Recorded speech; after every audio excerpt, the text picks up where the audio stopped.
It's going to look pretty awesome in a few seconds. I am in Howick today, in Pietermaritzburg in South Africa.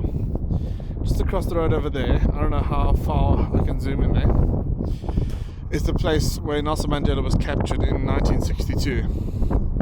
Now this over here, this is a sculpture, is a monument to him. And I'm going to show you something pretty cool in a second. It's a bit hard to see sometimes, but if you guys just want to read that for a second.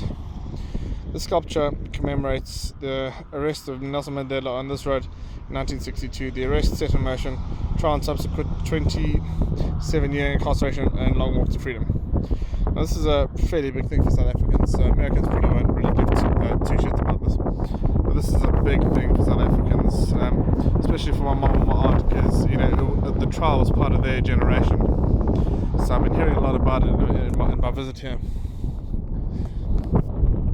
And I must admit, this is something that is actually quite staggering to me, because it's absolutely incredible how it's done.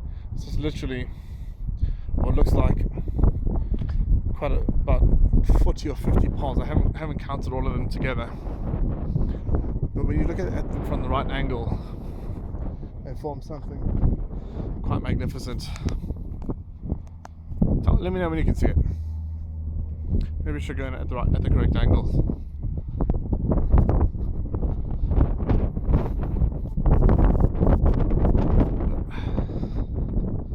Can you see it yet? I'm walking backwards here, so I don't want to make an ass of myself. There's nobody around as well. So that'd be hysterical if I tripped. So there you go.